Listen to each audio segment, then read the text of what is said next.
Good morning. ఈరోజు అంటే రాత్రి సుగంధ కాగబెట్టానండి.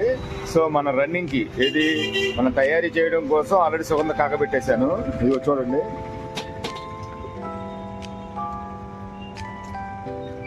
ఇంత చక్కగా. దీనికంటే ఇంకా మీ ఇళ్ళకి వెళ్ళి తీసుకొని కొంచెం సిప్పేసుకొని మనం మిక్సింగ్ చేసుకుంటే సోడా కానీ పాలు కానీ మజ్జిగ కానీ కటోరా కానీ ఇట్లాగా కలుపుకొని మనం తాగేయచ్చండి. పాలతో కూడా చేసేసుకోవచ్చండి. లైట్గా వేసుకోవాలి. ఇదిగోండి, ఇది మీ బాటిల్స్కి లీటర్లో పెట్టేసి మేము మీకు సేల్ చేస్తాను. ఇంకా చక్కగా వస్తుందండి. సో క్వాలిటీ బాగుంటుంది. ఇది ఇప్పుడు 10ంటికి ఆ టైంలో మళ్ళీ ఫిల్అప్ చేసేసి మేము బాటిల్స్ అన్ని పక్కకు పెడతాను.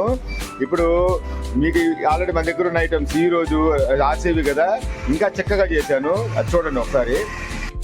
పొద్దున్న ఇప్పుడు కలిపింది చక్కగా ఉంది. చూడండి ఎంత చక్కగా ఉందో. దీంట్లో ఉండే ఆ పల్పు ఏది మన బార్లీ గింజలు కానీ రాగి కానీ ఆ కటోరా మొత్తం చిక్కగా పెట్టానండి. సూపర్ వస్తుంది. ఈరోజు టేస్ట్ భలే ఉంటుంది. చూడండి, అప్డేట్ చేయడమే రోజు రోజుకి. ఇదిగోండి బార్లీ గింజలు, ఇదిగోండి బార్లీ పాలకి బార్లీ గింజలు చూడండి ఎంత ప్రతి సిప్పులో తగలాల, ఎక్కడ డ్రాప్ అవ్వదు. మీ బార్లీ గింజలు చూడండి ఎప్పుడు డ్రాప్ అవ్వదు. సో లైట్గా బెల్లం కలవడం వల్ల మీకు ఇలాగ కలర్ షేడ్ అవుతుందండి. చూడండి అసలు ఇంకా ఉబ్బుతాయండి బార్లీ గింజలు. రాత్రి ఉడకబెట్టడం వల్ల మనకి ఈ స్ట్రక్చర్ వచ్చిందండి. ఎస్బీ బాదం పాలు ఇదిగోండి పల్పుతో ఉంటుంది, కాయలతోటి ద్రాక్ష సూపర్ ఉంటుంది taste. Lime lemon water without essence అండి. లైమ్ ఓన్లీ లైమే. ఇదిగోండి కటోరా, మీకు ఆల్రెడీ చాలాసార్లు చూసుంటారు మన షాప్కి వచ్చినప్పుడు. కటోరా కూలింగ్లో ఉంటుంది ఎప్పుడు.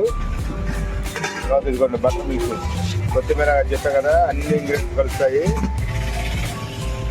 ఆల్రెడీ వచ్చేసి బాదం పాలు ఇవన్నీ ఉంటాయండి. ఇదిగోండి 5 లీటర్ల పాల ప్యాకెట్లు. ఇదిగోండి ఇదిగో మన సీక్రెట్ ఇంగ్రీడియంట్ అంటే ఓపెన్గా చెప్పేశాను. ఇదిగోండి మన బెల్లం. సో ఇది మాత్రం స్మెల్ అదిరిపోయిందండి, బాగుంది టేస్ట్.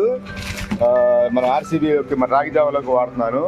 ఇదిగోండి మన అట్టికాయలది కూడా మనకి సైజ్ కాయలు తెచ్చుకున్నాను. ఇది మన ఫ్రూట్ మిక్సింగ్లోకి టేస్ట్ భలే ఉంటుంది. ఎంత పండితే అంత బాగుంటుందండి.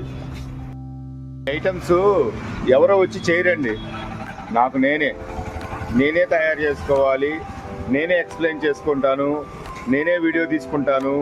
సో ఆ ఇంట్రెస్ట్ నాకు పూర్తిగా ఉంది కాబట్టి నాకు ఈ ఆర్సీబీ కాన్సెప్ట్ కానీ అంతకుముందు రాగి జావా మెయిన్ కష్టం వచ్చింది. రాగి జావా దానికి తోడుగా మనం రోజు రోజుకి అప్డేట్ చేసుకుంటూ ఈ ఆర్సీబీ అనేది సెటప్ అయిందండి.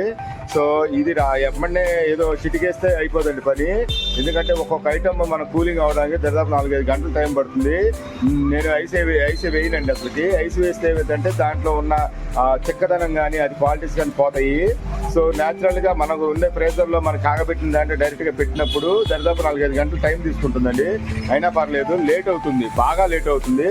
సో మన దగ్గర ఉన్న ఈ గిన్నెలు కానీ బాక్స్ కెపాసిటీ బట్టి నేను ప్రజెంట్ నడుస్తుందండి. ఫ్యూచర్లో చూద్దాం. ఎందుకంటే డిమాండ్ చాలా మంది కస్టమర్లు చాలా దూరం నుంచి అండి అనకూడదు, కానీ మేము యాక్చువల్లీ వీడియోలు కూడా తీయట్లేదు. ఎందుకు రోజు తీసి మీకు కూడా ఇబ్బంది పెడుతున్నట్టున్నాను. సో ఒక రోజుకి ఒక వీడియో పెడదాము, కానీ చాలా దూరం నుంచి వస్తున్నారండి. అది వాళ్ళు చూసే వాళ్ళకి తెలుస్తుంది. ఆల్రెడీ మీరు కూడా వచ్చి ఉండాలి ఆల్రెడీ. సో ఏదైనా కానీ క్వాలిటీ అంటే ఉపయోగపడుతుందని రండి. ఆ 3 ఐటమ్స్తో పాటు ఇంకా సుగంధ యాడ్ చేస్తున్నారు. దీనివల్ల ఉపయోగపడుతుందండి, అంతేకాని ఏదో బ్రెయిన్లో పెట్టుకొని రామాకండి. టేస్ట్ మాత్రం ఎక్సలెంట్ అవుతుంది, ఆరోగ్యంగా ఉపయోగపడుతుంది. విజిట్ చేయండి.